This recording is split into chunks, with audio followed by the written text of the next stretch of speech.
see. Today is Wednesday, February 9th. For some reason I almost said November. Wednesday, February 9th. Note. Wow, already losing my train of thought. Off to a great start. Bless you. You might remember from last time, I mentioned that the homework due date was not going to be Monday. I've probably been saying that for about a week now. So, I moved the homework due date, actually, I might have further revised it since I last talked to you guys. I have moved the homework and quiz due dates to next Monday, the 14th. The reason being is today we're going to look at energy conversion and power. Friday we're going to look at momentum, and that wraps up chapter 2. So, you'll have through the weekend to work on it. You can bring your questions to class on Monday, and then do that midnight after class. And then next week we'll move on to chapter 3, which is about collisions. Yes. But did we already learn how to fill out everything out, or is it like could be solved right now already?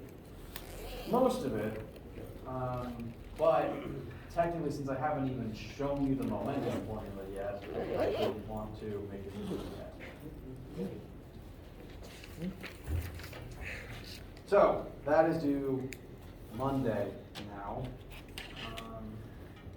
and as for today, I briefly just mentioned we are going to look at the law of conservation of energy and energy transformation. We've by now looked at two different forms of energy, and we're going to show how one can transform into the other. And we'll also introduce the idea of power, which is the rate at which energy is used. So instead of just moving straight from one topic onto the next related thing. I think that's actually all the announcements. How y'all doing? Good. Questions, inquiries, interests, concerns? Yes. Do we have lab this week? We do. Lab this week and lab next week as well. Hold on. There's an email recently about something that might affect lab schedule coming up. Yes. When is that again? March 1st. March 1st. So we likely won't have lab that week, but that's 3-4 weeks out from now. For the time being, normal lab schedule until I indicate otherwise. At the very least, I've confirmed planned out next week should be a normal week for labs. So if you have Wednesday lab for this week, do come today and do plan to come next week as well. Any other questions, random or otherwise? Yes. How do you find net force direction with like friction and normal force? It's like a homework question. Yes. So by the definition of friction, it always opposes motion. So whatever direction the motion is in, force will point in the opposite. The force of friction will point in the opposite. As an example, I believe that question had at least one ramp on it. So let's say a box is sliding down this ramp.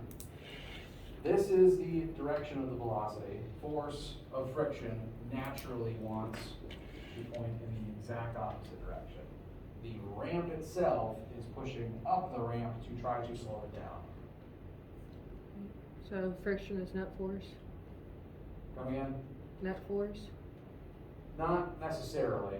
Friction is its own unique force, and it's one of the things that adds into the net force. Okay.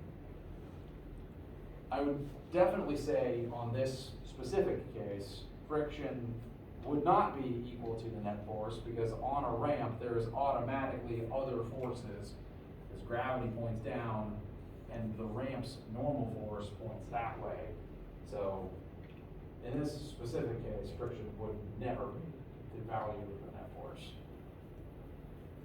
I believe that question was just asking for the direction of the force of friction. Or am I thinking of a different question? It's asking for the net force direction. Well, Okay, let me load up the question because I want to make sure I'm not misremembering.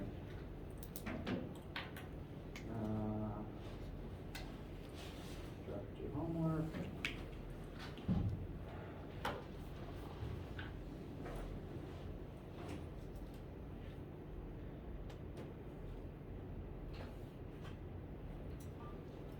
Do you remember which number it was? I think it was number 2. Determining that force.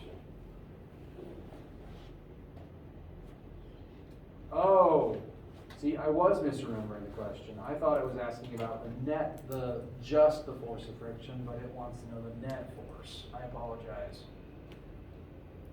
Okay, so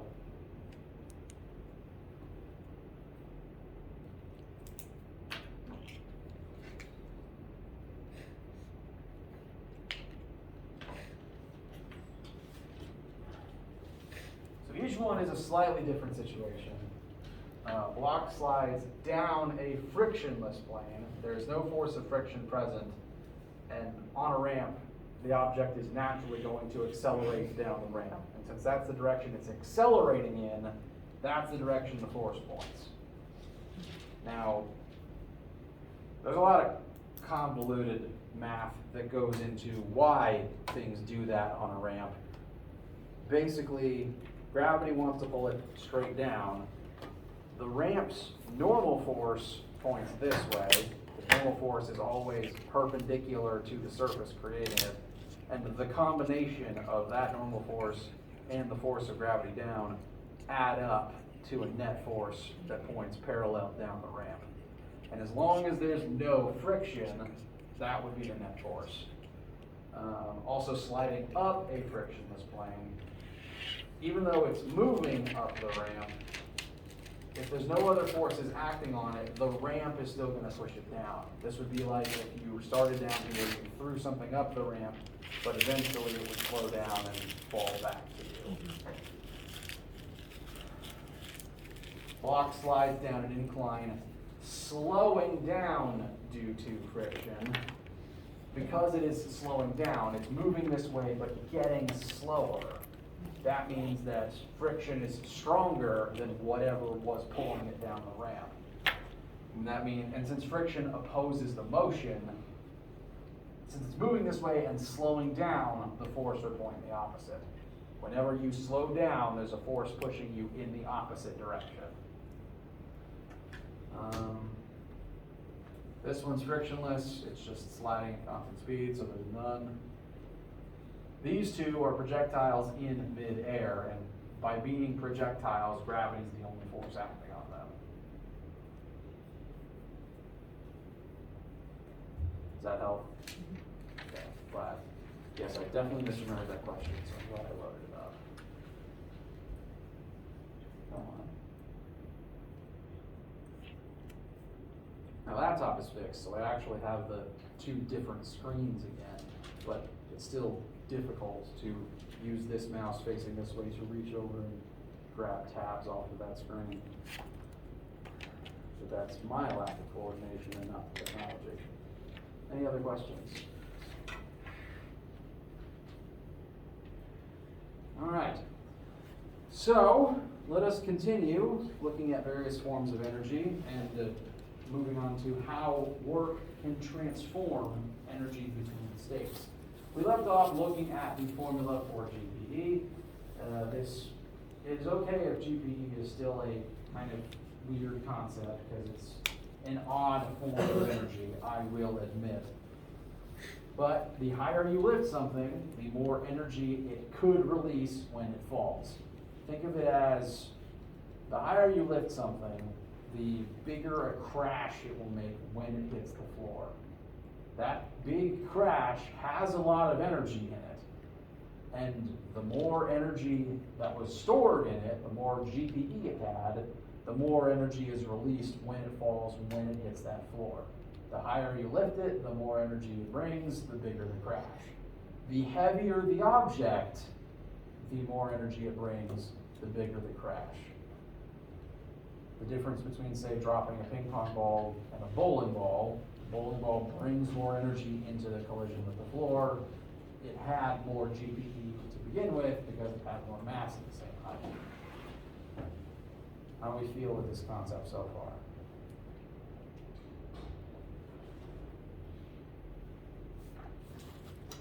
Okay.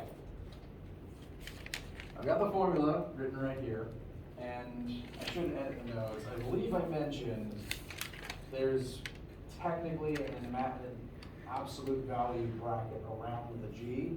That is because we don't care about the vector direction of gravity. That is because energy isn't a vector. So the vector direction of gravity does not matter. That is why the absolute value is there. We don't care about the negative that is usually attached to the 9.8.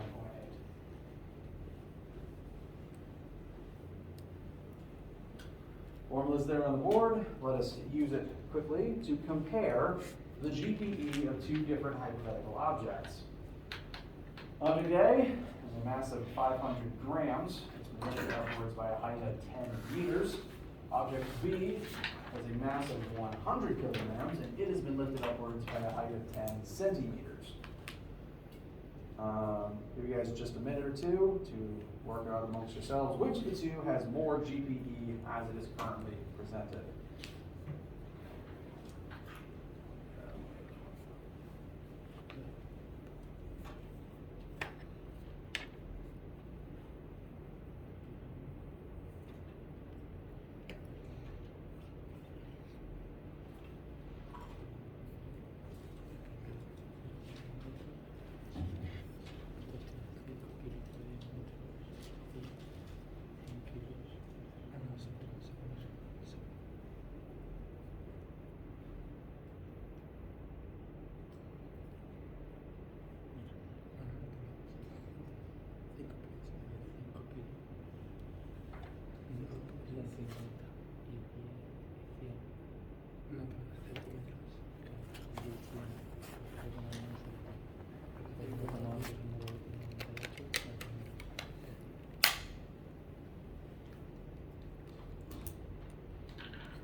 Okay, cast your votes. Which has more GPE?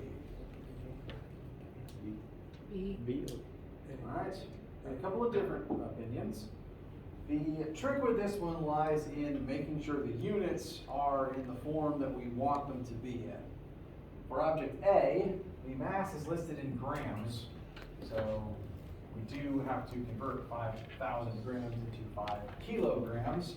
5 times 9.8 times 10 meters is 490 joules. Object B, the mass is already in kilograms, so it has more mass, 100 times 9.8 times 10 centimeters. That does need to be converted to meters first. We want kilograms for mass and meters for displacement.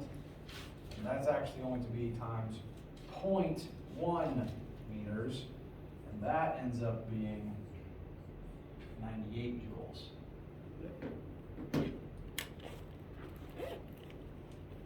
So even though object B has more mass, it's just not as high off the ground, and so it just has less GPE stored in it than the object that happens to be higher up.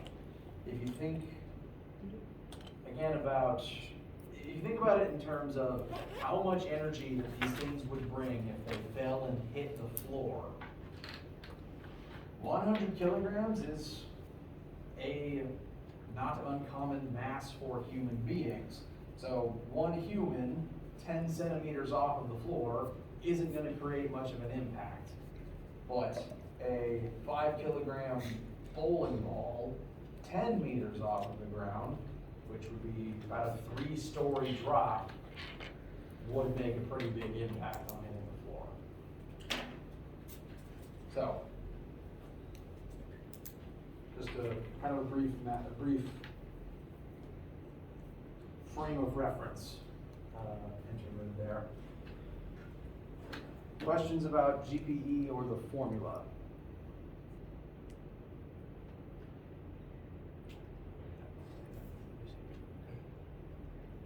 Yes.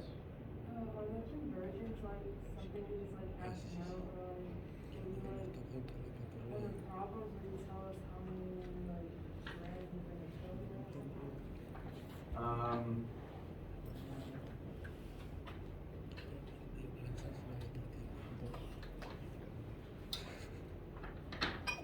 The formula sheet might not mention grams in a kilogram, but that does relate back to the metric prefixes, mnemonic, King Henry, by drinking chocolate milk. I can absolutely, this is not necessarily something you need to have memorized, it's just, I think I take for granted that most people, at least that I, do have it memorized, and so I have been writing it down less as the years go on, because I just inadvertently assume more people have it memorized. My apologies.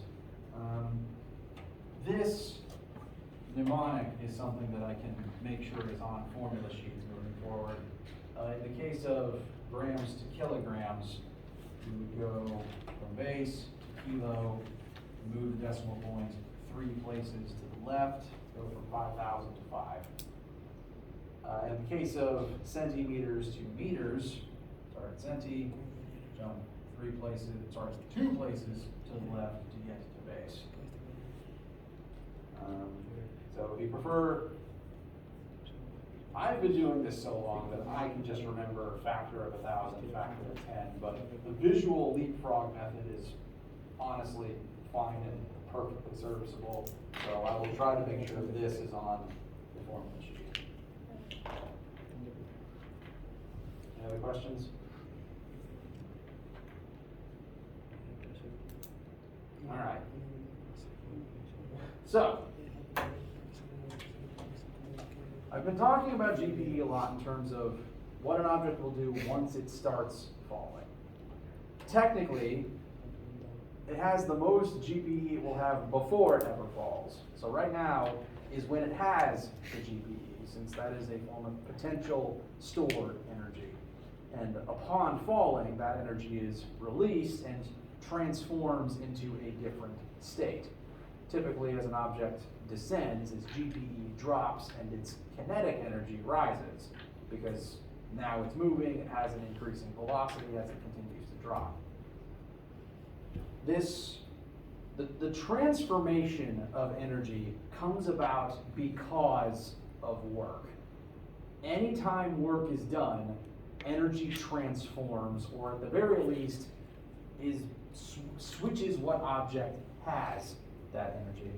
Say, for example, when you pick something up, you are doing work on that object, and in terms of the energy being spent, your muscles convert chemical energy that's stored in your body into GPE in whatever you've now lifted. So you've not only swapped what object has the energy, but also what form it was in, chemical to gravitational.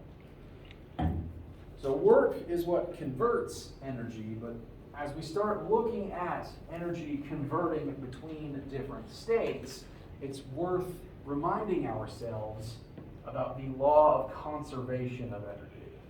Question? I had a question about work. Okay. So like, say if someone's like sitting right here and you push off each other, are you both exerting work off each other?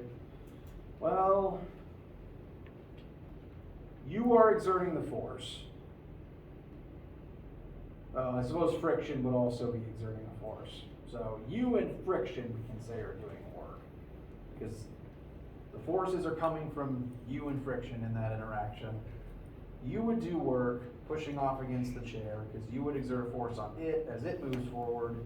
And you know what, actually, the chair would exert a force on you as you start moving. So technically the chair would do an amount of work on you. But, I mean, no, yeah, technically the chair would do work, because it exerted a force and you move the distance because of it. But you're not doing the work, it's just a chair. You would be doing work. You'd be exerting a force and things would be moving as a result of it. So you, the human, would be doing work. You are where all the energy is coming from in this situation. The chair's work would be negative work, representing that it is taking energy away from you. What about the other person sitting across from me? Would he be work also, or would he not? Oh, like there's a person Yeah. in the chair? That depends on if they are exerting a force on you or not. If you are exerting a force on the chair and the person in the chair, the person being there is really just increasing the mass of the chair, which will just have an effect on the distance the object moves because of how it was able to accelerate. So that person being there would reduce the work that you do, but not because they are exerting a force on you, just because you're now doing work on a system with more mass in it.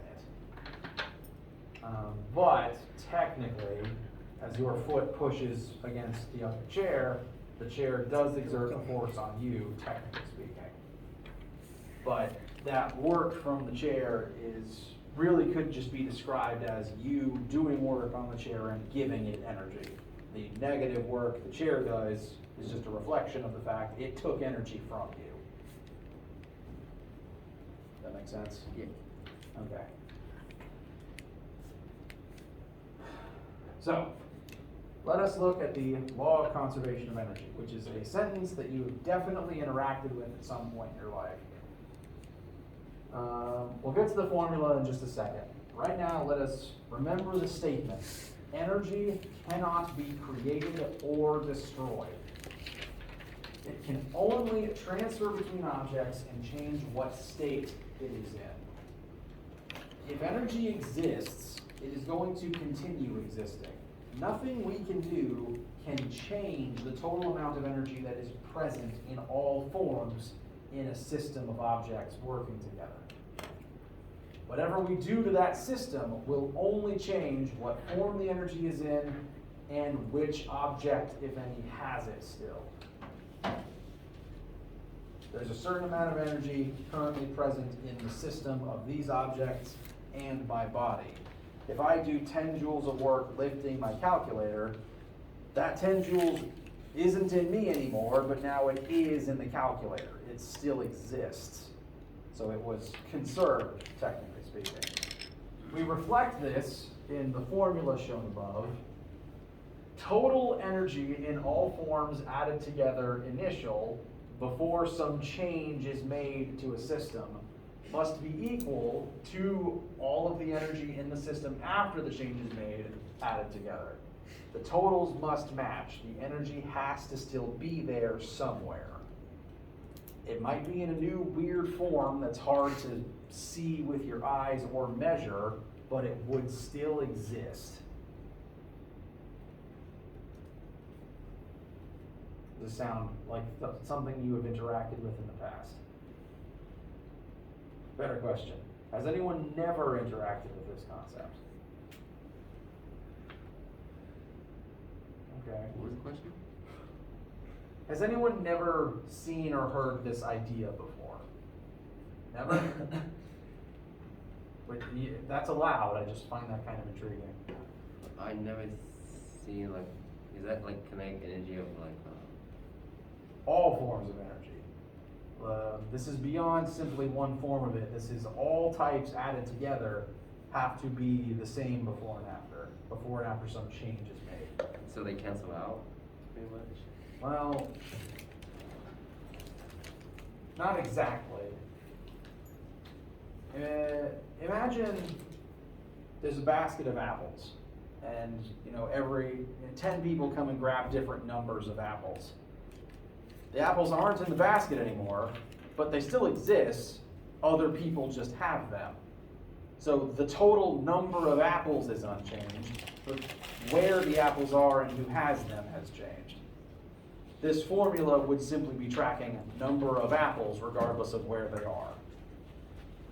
total, on this side, 10 in the basket and none in the hands of the people. On the other side, none in the basket, but 10 scattered across all the different people involved. How does that track?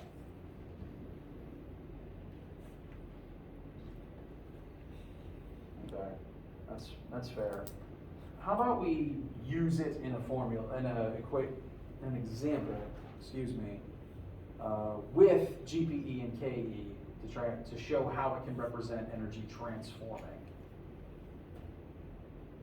Let us examine a wrecking ball, which by definition is a large heavy object that is usually suspended at some height above the ground. We have a 2,500 kilogram wrecking ball raised to a height of 15 meters above the ground. So currently, our initial beginning state is, this is where the wrecking ball is. And at this height, we know its mass, its current height above the ground, and it is implied in the question, but I am doubly confirming for you, right now, before it drops, it's not moving. So its initial velocity at the beginning is 0. Which means, since it has a height above the ground and no velocity, what form of energy does this wrecking ball currently have? Gravitational potential energy. Very good. It currently possesses GPE, and it possesses none of which other type? Tension. That is not a form of energy. Oh. It has no kinetic energy because it's not moving. If you tried to solve for its kinetic energy at the beginning, you plug a 0 in for velocity, you get 0 kinetic energy.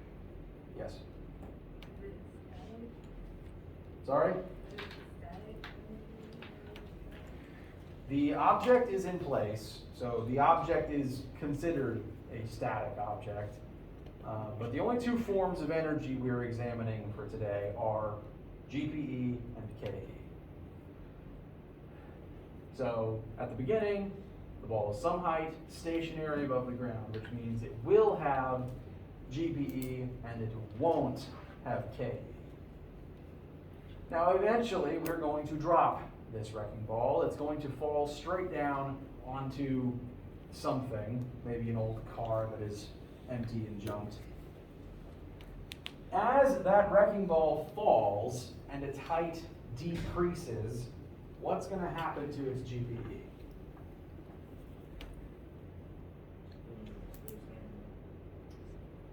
Well, if its height is decreasing, what does the formula say? If you plug in a smaller and smaller height, the ball would have progressively less and less GPE, until eventually, when it hits the ground, its height is 0, it will have no GPE left. But as it's falling, its velocity won't be 0 anymore. So its GPE is dropping, but its KE is rising. As the ball descends, its GPE is turning into kinetic energy. I mentioned that when you do work on something, you transform energy by doing that process. In this particular case, gravity is doing work on the wrecking ball to transform its GPE into KE. This is why, as its height decreases, its velocity increases until at the very last second before it actually crashes onto the floor, it's now at a height of 0 and it's at its top speed.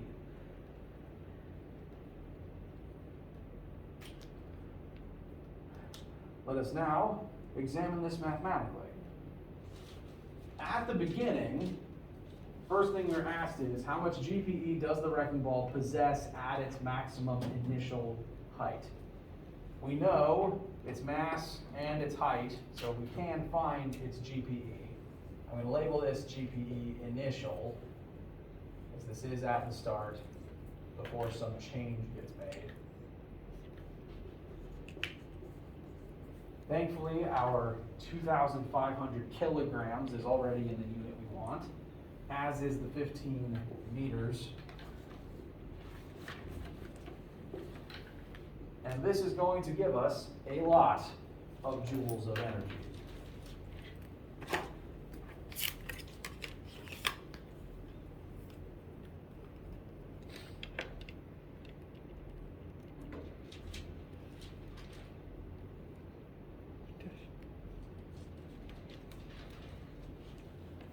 Oh, did you ask a question? Oh, sorry, I was about to ask, does anyone have a number for this guy? Oh. 36, 7, 5. Fantastic. 367,500 joules. I've been saying that number wrong all morning. That is a lot of energy. That's because it took the crane a lot of work to get the wrecking ball up that high. And when this thing hits the ground, it's going to bring all of this energy into that collision and crush whatever poor, empty, junky sedan is sitting under it. So, it takes a lot of work to raise this wrecking ball up in the first place. This is the energy it has at the beginning before anything else happens. Next thing we're asked, how much kinetic energy will this thing have the moment before it hits the ground? Sorry? 1, 0. Not technically. I will admit there's a issue with perspective that I want to. There's kind of a brief issue in the terminology of what moment we're wanting to look at. If we were watching this happen, like on a slow-mo video, where we could click forward one frame at a time, very, very slowly, the moment in time we care about is, as it's falling, the split second before it actually touches the ground.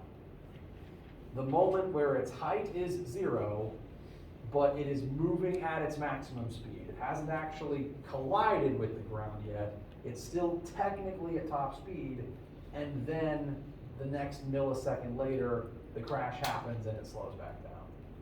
But what I want to know for right now is that last hypothetical freeze frame moment where H is 0 and you are at top speed. At that moment, what would the kinetic energy of the wrecking ball be?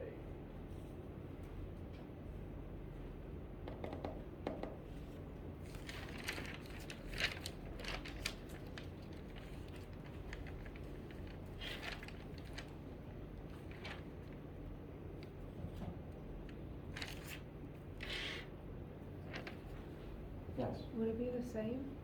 it would. I will now demonstrate this numerically. Remember from a second ago, I mentioned the law of conservation of energy. The total amount of energy present in the wrecking ball system must be the same from beginning to end. If it has energy, that energy will be there from start to finish. It will just change what state it's in. Now, we've only talked about 2 states of energy, so there's only 2 for us to keep track of right now. So, sum of all the energy initial would be formed of all the energy types that could be in the wrecking ball before it drops. That would be its initial GPE and its initial KE. Afterwards, at that last point, the final moment in time we care about, that sum of all of the final energies would be the 2 final versions of those variables added together. So we are conserving energy. We know that the totals from start to end must be the same. But the forms won't be. We have a number for the initial GPE of the ball, which is good. We can just plug this number right in.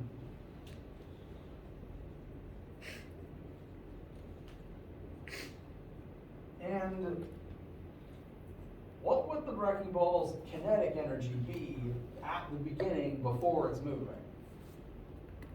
0. Its velocity is 0. So I'm actually going to plug in the formula and show that fact. Its initial velocity is 0, not moving, so it had no kinetic energy before it started dropping. So that's all the initial stuff. Initially, it only had GPE and no KE. Then we let the fall happen, and we're gonna freeze frame in right on that last possible second. At that last possible second, where the wrecking ball is as low as it can possibly go, its height is 0, it's out of GPE. There's none left. It has fallen as much as it can fall. So at that last moment, GPE is now 0. Which leaves us with the thing we were asked about, how much KE does the ball have at that split moment? And at that last moment, what this math is telling us is, all of that initial GPE transforms into KE. All of that potential has been unleashed and has now transformed into motion. The ball is moving as fast as it possibly can, and then it's going to make a crater on the ground.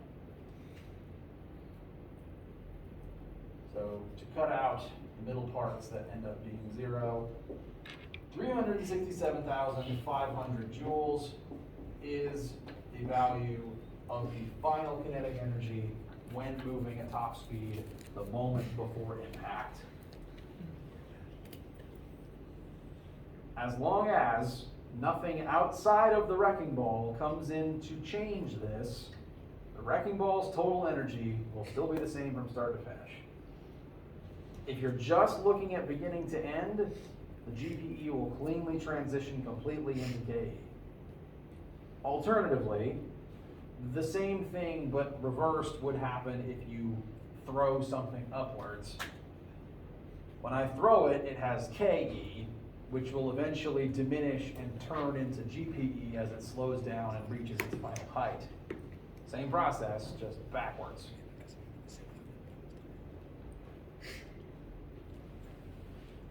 We could, if we wanted to, look some point in the middle, like if we pause the video right here in the middle, we could figure out how much GPE is left and how much has turned into KE, because partway through, its height isn't 0 yet, the energy hasn't finished converting. It goes through a process of draining from one to the other as you go down. If you look at any point in the middle, the conversion isn't finished yet. But looking at that end point, the conversion is completed, we have nothing but KE left. So, with that information, what is the velocity of the wrecking ball, the top speed, the moment before impact? 17.15? Fantastic, great job. Were you also going to present that answer? Fantastic, thank you guys. I am going to show where that number comes from. We now know the final kinetic energy, which means we can plug it into our kinetic energy formula. So 367,500 will be 1/2 times the wrecking ball's mass times its velocity squared. You want to be careful with your algebra here, especially namely with the square root. But as already stated, the final answer should come out to be 17.15 meters per second. That is very, very fast. For frame of reference, most people's average walking speed, if you're not exerting yourself, you're just going at an even pace, is about 1 meter per second. And sprinting hovers somewhere between 2 to 5 meters per second, depending on the person. So, very fast. And it's a very massive object. It's going to make a very big boom on impact with the floor.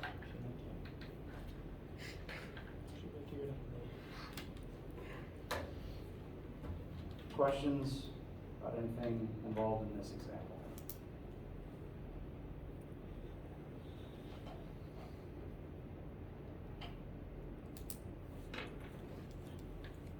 All right. So, I want to introduce one more new thing that you can ponder until we pick it back up on Friday. I've mentioned this amount of energy in the wrecking ball is a lot. It takes a lot of work to lift it up, and it's going to deliver a lot of energy straight into the floor when it eventually hits the floor. So that is a lot.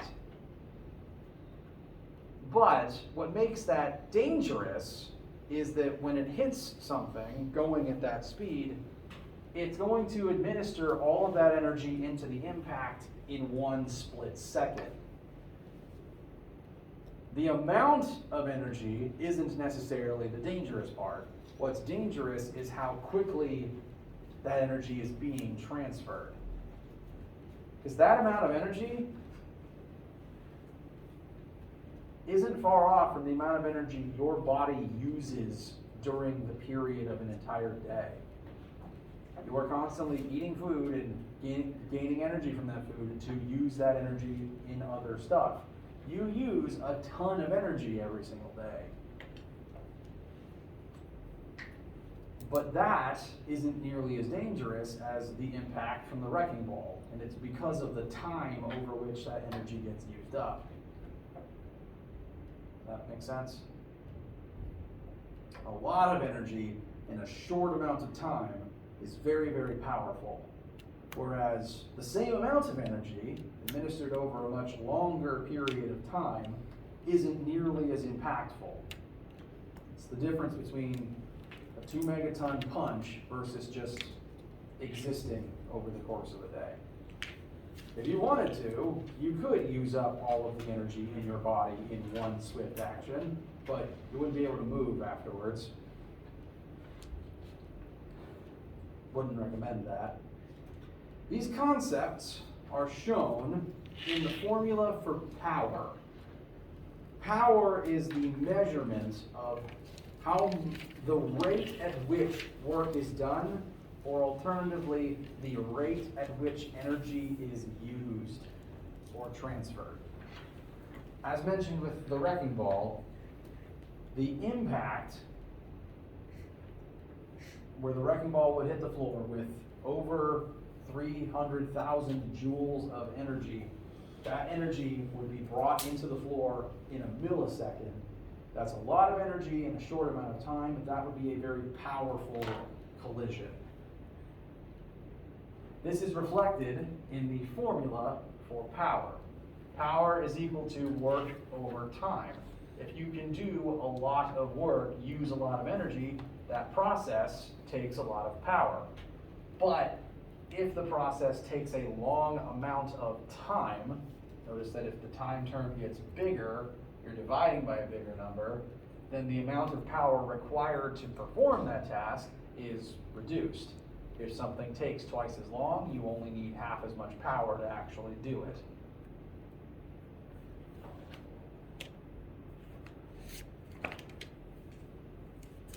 Now, power is a new variable, so I want to address it briefly. The variable for power is abbreviated to a capital P, which is nice. It matches the word. The unit of power is, the metric unit of power is watts.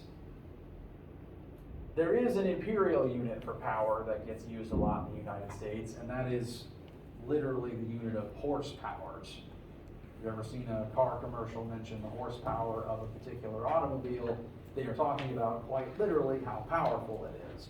It's energy output per second. But in metric, we're going to be using watts. And that is also probably a unit you heard before. But in common English, watts tends to be almost exclusively thought of as an electricity thing. Does anyone disagree with that sentence?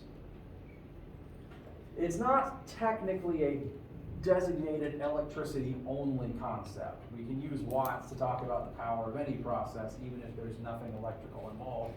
But it does come up a lot in electricity. For example, if you've ever had to buy and keep track of light bulbs, every bulb has a wattage listed on it somewhere, like 20 watt or 60 watt. And that tells you how much power that bulb needs to stay active. It tells you how much energy it needs every single second to stay turned on. If it's a 20-watt light bulb, it needs 20 joules of energy administered to it every single second, or it won't stay lit. The higher the wattage of an appliance, the literal more energy it needs every single second in order to stay active. The appliances that tend to drain the most in common households are the air conditioner and the refrigerator. They're pretty much always running and they need a lot of energy to do what they do. So they tend to have wattages in the couple thousands, actually, as opposed to, again, light bulbs, which tend to be between 20 and 60. So, power is the rate at which work is done or the rate of energy consumption. The higher a power rating something has, the more energy it needs in a fixed amount of time to actually accomplish that task. High power tasks and high power processes eat up a lot of energy real fast. So you don't actually usually want to be going at full throttle because you will run out of batteries. This is why running just inherently burns more energy than walking the same distance. It takes more energy to get there quickly than it does to just walk slowly. That process has a higher power rating and it drains more energy as a result. We will use this formula next time because I don't want to start an example and hold you up. But I do want to show you that this formula does have a slightly altered form. This is the same formula, but